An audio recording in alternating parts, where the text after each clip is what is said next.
गगन sir बोल रहे हैं बंसल फिजिक्स क्लासेस से। हम अभी आप लोग को विद्युत धारा चैप्टर पढ़ाने वाले हैं।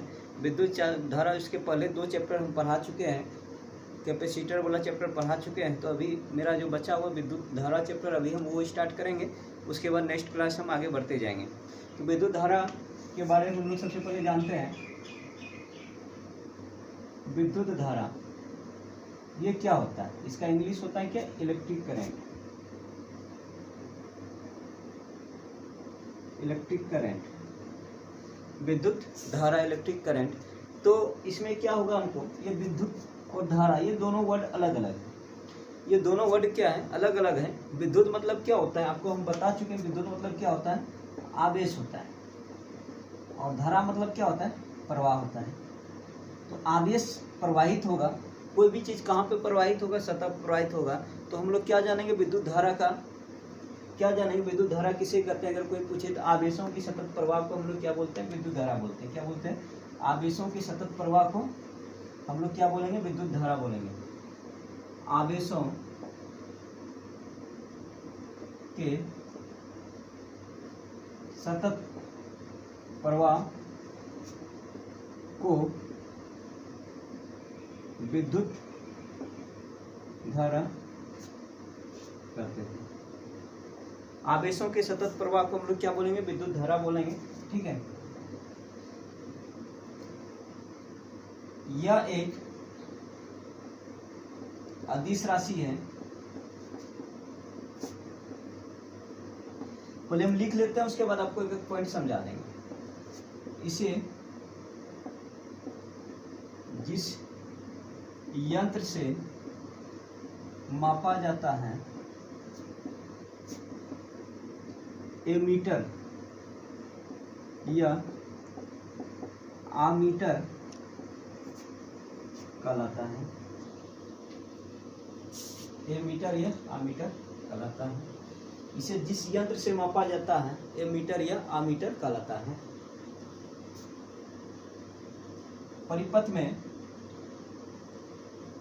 परिपथ में यह यंत्र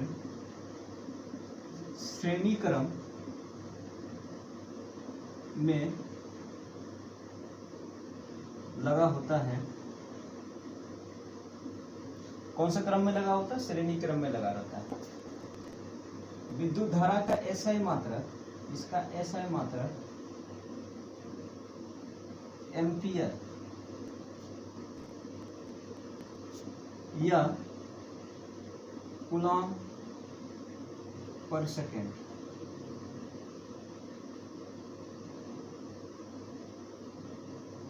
होता है।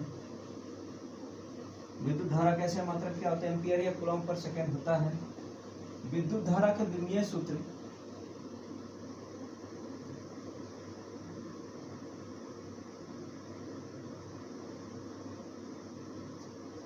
क्या होता है, यह M0 L0 T0 A होता है। तो इतना पॉइंट है किसका, विद्युत धारा का। अभी हम लोग एक चीज समझ लेते हैं। तो आवेशों के सतत प्रवाह को हम लोग क्या बोलते हैं, विद्युत धारा बोलते हैं। आवेशों के सतत प्रवाह को क्या बोलते हैं, विद्युत धारा बोलते हैं। यह कौन सी राशि है, अदिश राशि है। अदिश राशि यह कैसे हुआ, इसको पहले सबसे पहले हम लोग जानेंगे विद्युत धारा क्या है, अदिश राशि कैसे। अदिश राशि, अदिश होने के लिए क्या चाहिए, सिर्फ परिमाण की जरूरत होता है। अदिश होने के लिए क्या चाहिए, अदिश होने के लिए सिर्फ क्या चाहिए, परिमाण। लेकिन विद्युत धारा के पास दोनों है, दिशा भी है और परिमाण भी है। एक्चुअल में इसे कौन सी राशि होना चाहिए, यदि हम देखते हैं इसके अनुसार तो इधर होना चाहिए क्या, सदिश राशि होना चाहिए। इनकी विद्युत धारा क्या है, अदिश राशि है। क्वेश्चन ये भी आता है विद्युत धारा के पास दिशा एवं परिमाण दोनों है, तो वो अदिश राशि कैसे हो गया, उसको सदिश होना चाहिए था। क्योंकि ये क्या करते हैं, सदिश योग के नियम का पालन नहीं करते हैं। विद्युत धारा क्या करते हैं, सदिश योग के नियम का पालन नहीं करते हैं, सदिश योग के नियम का पालन नहीं करते, इसीलिए इसे कौन सा श्रेणी में रखा गया, अदिश राशि के श्रेणी में रखा गया विद्युत धारा को। अब विद्युत धारा को मापने वाला भी एक यंत्र रहता है, विद्युत धारा को मापने वाला भी एक यंत्र रहता है। उस यंत्र का क्या नाम है, आमीटर है या तो एमीटर है। आमीटर या एमीटर को हम लोग लगाते हैं परिपथ में, कौन से क्रम में लगाते हैं, श्रेणी क्रम में लगाते हैं। और इसे विद्युत धारा कैसा है, मात्रक क्या है, एम्पियर है, एम्पियर या कूलम पर सेकेंड। ज़्यादातर क्वेश्चन आता है विद्युत धारा कैसा है, मात्रक क्या है, कूलम पर सेकेंड ऑप्शन देता है मेरा। ठीक है, विद्युत धारा का विमीय सूत्र क्या है, विमीय सूत्र यही होता है, विद्युत धारा का यही होता है। डायमेंशनल फार्मूला हम बहुत पढ़ा चुके हैं 11th में, और आप लोग को डाउट नहीं होगा, डायमेंशनल फार्मूला से कुछ भी आ जाए इतना हमको गारंटी है। अब यहाँ से चाहे इसको इस रूप में लिख सकते हैं, चाहे इसको इस रूप में लिख लेते हैं हम लोग, क्योंकि विमीय सूत्र क्या होता है, MLT फॉर्म में होता है, तो इसीलिए M0 L0 T0 A होता है।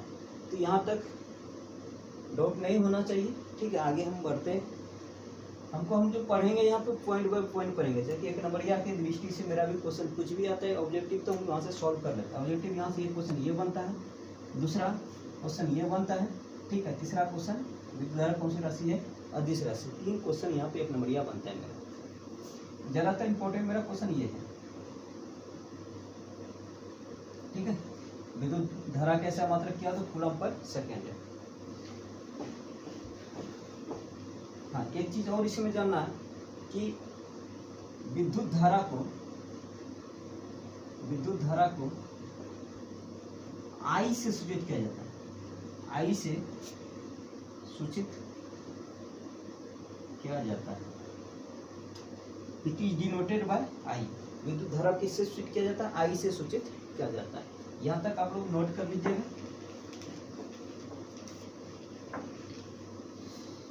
अब देखिए, विद्युत धारा एक फॉर्मूला होता है। विद्युत धारा बराबर क्या होता है, विद्युत आवेश बटे समय अंतराल। विद्युत धारा को किससे सूचित करते हैं, तो विद्युत धारा को सूचित करते हैं हम लोग किससे, I से। आवेश को सूचित किससे करते हैं, Q से, और समय को किससे सूचित करते हैं, T से। I बराबर Q बटे T। देखिए जो Q बटे T आया, Q क्या है, आवेश है, और T क्या है, समय। आवेश का मात्रक क्या होता है, कूलम होता है, और समय का मात्रक क्या होता है, सेकेंड होता है। अभी आपको इसके पहले बताए थे एम्पियर जो है, एम्पियर भी होता है इसका ऐसा मात्रक, या कूलम पर सेकेंड कैसे होता है, कूलम पर सेकेंड कैसे होता है आप लोग समझ लीजिए।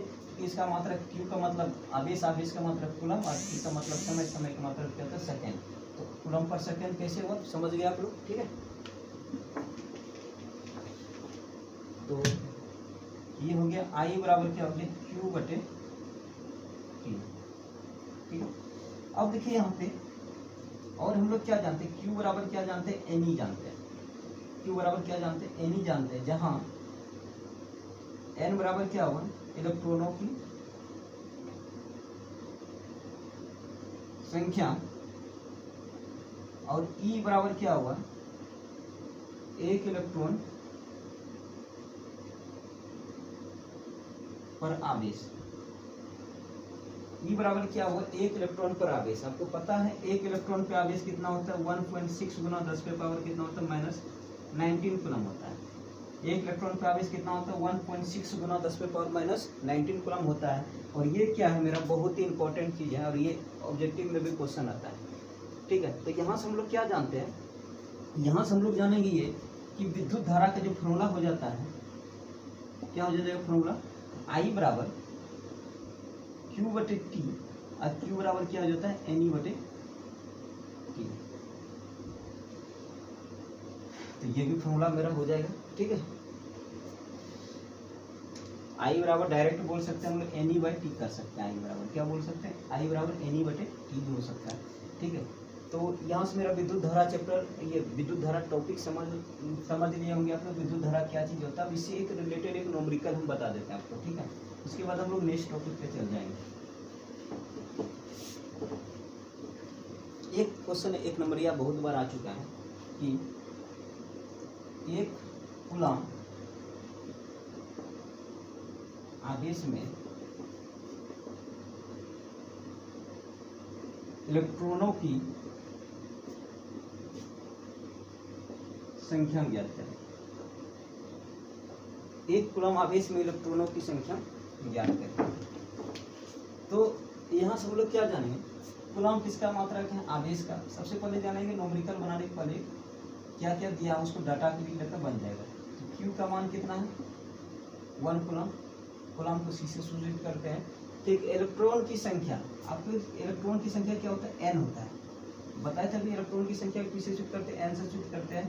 तो एन का मान चाहिए हमको, क्यू दिया हुआ है, एन दिया हुआ है, क्यू और एन का कुछ तो रिलेशन, वो रिलेशन क्या है, क्यू बराबर क्या है, एन ही है। तो लेकिन यहाँ पे तो एन अगर निकालेंगे तो ई का मान चाहिए हमको, ई का मान आपको पता बता दिया, ई का मान कितना होता है, ये वैल्यू हमेशा याद रखिएगा, बहुत आगे चल के काम आएगा। तो निकाल लेंगे फॉर्मूला, क्यू बराबर क्या होता है, एन ई, एन यहाँ से क्या हो, क्यू बटे ई। अच्छा, क्यू का मान यहाँ से रख लेंगे हम लोग, क्यू का मान हम लोग यहाँ से रखेंगे, क्यू का मान हो जाएगा 1 कूलम और ई का मान हो जाएगा 1.6 10 के पावर माइनस 19 कूलम। ये सी और सी कैंसिल हो जाएगा, इसको नहीं लिखेंगे। या एन बराबर क्या हो जाएगा, इस पॉइंट को ऊपर उड़ाएंगे तो 10 बटे 16। अच्छा, ये पावर जो है ना नीचे है तो ऊपर करेंगे तो कितना होगा, 10 में पावर कितना हो जाएगा, 19 हो जाएगा, कटेगा ना। 5 बटे 8 गुना 10 में पावर कितना, 19। फिजिक्स में हम लोग नहीं कटाएंगे, इसको क्या लिखेंगे, डायरेक्ट लिख लेंगे। इसको भाग देंगे 0.625 गुना 10 में पावर कितना, 19। देखिए इसको एक पॉइंट को हमको इधर लाना है, तो क्या करेंगे, एक 10 यहाँ से घट जाएगा। ये था मेरा क्वेश्चन, ये क्वेश्चन बहुत बार आ चुका है। ठीक है, एक कूलम आवेश में कितने इलेक्ट्रॉनों की संख्या निकालें, कितना है 16.25 गुना 10 में पावर 18। तो आज का क्लास हम यहीं पे रखते हैं। ठीक है, धन्यवाद। आप प्लीज़ इसे क्या कीजिएगा, शेयर कर दीजिएगा।